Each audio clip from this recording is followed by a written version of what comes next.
Mallampet to Pragathi Nagar రై అట రోడ్డుకు అడ్డంగా గేటెడ్ కమ్యూనిటీ వారు నిర్మించిన ప్రహరీని కూల్చేసిన హైడ్రా 5 కిలోమీటర్ల మేర తగ్గిన దూరం ప్రణీత్ యాంటిలియా అడ్డుగోడను కూల్చేస్తున్న జేసీబీ అధికారులట. ఇప్పుడు ఎంత అన్యాయం ఉంటుందండి ఇది గేటెడ్ కమ్యూనిటీ కింద ఇప్పుడు చూపించినారు.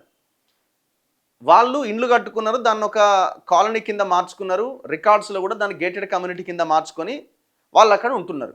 ఇప్పుడు వాళ్ళు ఇండ్లు ఏవైతే ఇది ఎక్కడంటే బాచుపల్లి దగ్గర ఉంటుంది, వీళ్ళు మనల్ని గతంలో కూడా సంప్రదించారు. వీళ్ళు ఈ ఇండ్లు ఎక్కడైతే ఉంటాయో ఇప్పుడు మనం కాలనీ కింద చేసుకున్నాం, వాళ్ళంతా ప్రహరీ కూడా కట్టుకున్నారు, ఆ కాలనీలో ఉంటున్నారు. ఇంతవరకు ఏ ఇబ్బంది లేదు.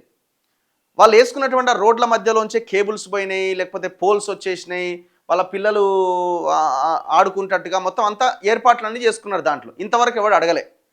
దీని పక్కనే హెచ్ఎండిఏ ల్యాండ్ ఉంటే హెచ్ఎండిఏ ల్యాండ్ అమ్మినటువంటి క్రమంలో కూడా, వేలం వేసినటువంటి క్రమంలో కూడా దీన్ని గేటెడ్ కమ్యూనిటీ కిందనే చూపించింది. వాళ్ళు అన్ని రికార్డ్స్ తీసుకొని చూపించినారు నాకు. ఇప్పుడు పోయి ఈ రోడ్డు క్లియరెన్స్ కావాలి, దీంట్లో నుంచి పోతే కిలోమీటర్స్ తగ్గుతాయి అని ఆ గోడను కూలగొడుతున్నారు. అళ్ళకెళ్ళి పోతున్నాడు. ఎట్లా పోతారు? అళ్ళకెళ్ళి అంత చిన్న చిన్న రోడ్స్లోంచి ఆ ప్లేస్లోంచి ఎట్లా పోతారు? మరి వాళ్ళు already cables, water pipe lines అన్నీ వేసుకున్నారు కదా. మరి ఆ రోజు ఏం చేసినారు? ఇది గేటెడ్ కమ్యూనిటీ అని తెలియదా? ఇది ఓన్లీ ఇండివిజువల్ హౌసెస్, ఇది గేటెడ్ కమ్యూనిటీ కాదు అని ఆ రోజు తెలియదా? ఇన్ని సంవత్సరాలుగా ఉంటున్న వాళ్ళ దాంట్లోకి జొరబడి అంత అవసరం ఏముంది? వేరే ప్రత్యామ్నాయం చూడండి. ఇప్పుడట ఆయన మొత్తం కాపాడిండట. మీది డిస్ట్రక్షన్ తప్ప, కూలగొట్టుడు తప్ప నిలబెట్టే పరిస్థితి చేయండి రా బాబు. కొంచెం జీవితాలను నిలబెట్టే ప్రయత్నం చేయండి, ఇళ్లను నిలబెట్టే ప్రయత్నం చేయండి, కూలగొట్టుడు కాదు. దీనివల్ల చాలామందికి లాభం జరుగుతుంది. ఏం మొత్తం ఆడ ట్రాఫిక్ మొత్తం ఇదైపోయి జనాలు అసలు ఇది లేకుండా ఉన్నారా?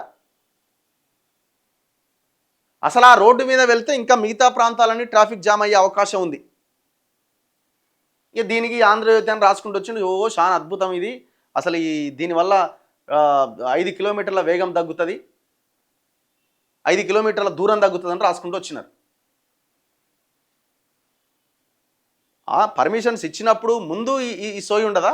ఇది గేటెడ్ కమ్యూనిటీ కాదు, మీరు ఎందుకు గోడ కడుతున్నారు ఏంటని దాన్ని గేటెడ్ కమ్యూనిటీ కింద మీరే చూపిస్తారు.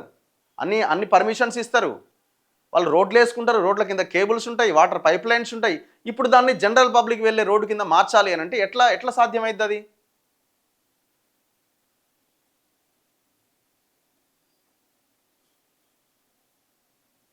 ఈడేమంటాడంటే హెచ్ఎండిఏ అనుమతించిన అవుట్ ప్రకారం అది గేటెడ్ కమ్యూనిటీ కాదని నిర్ధారించుకుందట.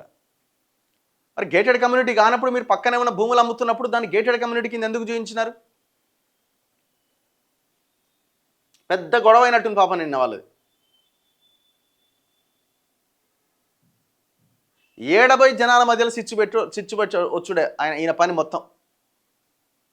నేను అనుకోవడం ఏంటంటే అవతల ఎవరివో కొంతమంది లీడర్లకు సంబంధించిన ఇండ్లు, అపార్ట్మెంట్లు ఏవో సంథింగ్ ఉన్నాయి. సో వాటిని వాళ్ళ కోసం ఇగో ఈ ప్రయత్నం చేసిండు రంగనాథ్.